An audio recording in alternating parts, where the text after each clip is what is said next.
Laundry is a hot topic here at Clean My Space headquarters, and you guys are constantly asking for solutions to your laundry quandaries. So in this video, I'm going to share with you 5 of the most asked questions, and of course, the answers.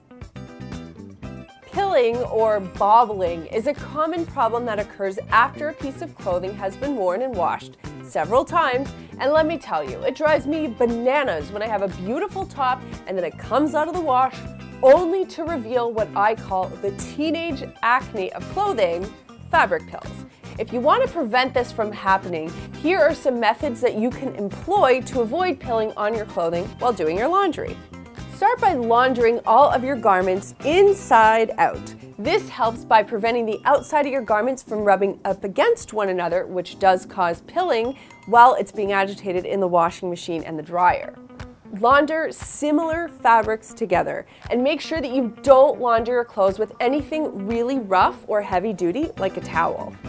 You also want to make sure that you close your clothes. So make sure you zip up zippers, do up Velcro strips, hook up your hooks, because anything that's left open could damage other garments.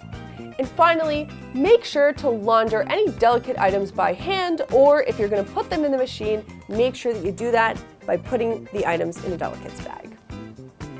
While we're on the topic of hand washing, you are also quite curious about when to steer clear of the machine and wash your clothing by hand. Hand washing is the way to preserve delicate items which you don't want to get ruined by the agitation if the fabric can't tolerate a wash, or if the fabric needs protection from getting twisted up with other garments.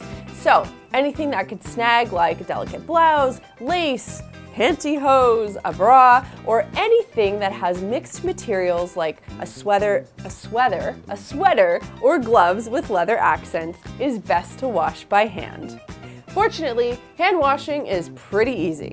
For submersible garments, simply use a gentle detergent designed for delicates, so I'm using Ivory Snow, and I'm going to add it to warm water, soak the garment, rinse the detergent out, and then squeeze to remove as much additional liquid as possible. I am not wringing the garments. Then, just hang them up to dry. For something which can't be submersed, like my gloves with these leather accents, all you have to do is create a solution of diluted detergent, so I'm using the Ivory Snow again, and I mixed a half a teaspoon into a cup of water. Then, using a cloth, I'll dampen it in the solution, wipe the outside, including the leather, then I'll just flip it inside out and do the same thing to the lining. Finally, I'll lie it flat to dry or hang it to dry.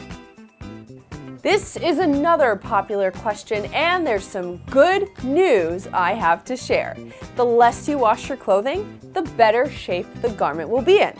This is important to remember when contemplating whether to wash an item or not. So here is a quick guideline. The closer the garment is to your body, like your skin, the more often it needs to be washed. Something like underwear, socks, or an undershirt should be washed after each wear. I'd say the only exception to this really is a bra. Now, the less direct contact the garment has with your body, where it can pick up excretions, the cleaner it will remain. For a t-shirt or jersey top, you can do a quick sensory check. If it looks clean and it smells clean, and you know where to check, my friends, then fold it up and feel free to wear it again. Otherwise, chuck it in the wash pile.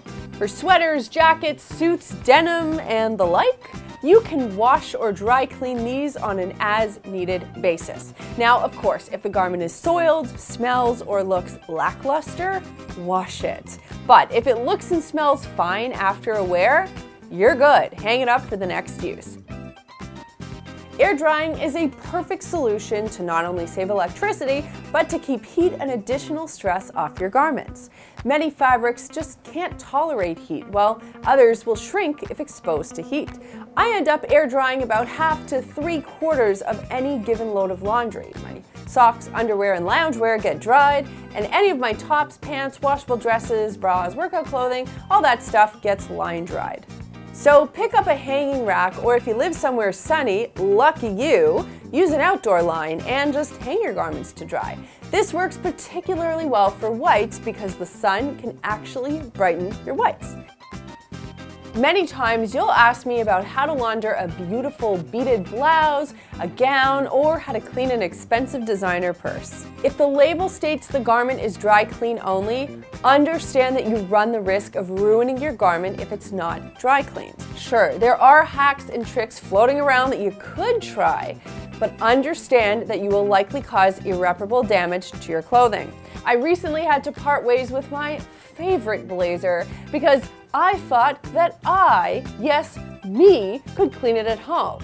In fact, I ruined it and it was not cheap, so lesson learned. A very special thanks to our friends at Tide for helping us put this video together. They know that we're big fans of the product, so when they reached out to do a video with us, we were like totally into it. And yes, they do know a thing or two about laundry. By the way, we love making laundry videos and we want to know what your laundry quandaries are, so please leave us a comment with your laundry questions down below and I will see what I can do for you. There's a button down there that lets me know you care, so click it if you liked this video and click this button right here to subscribe and begin your journey to a cleaner, more crisply laundered life. Thanks so much for watching and we'll see you next time.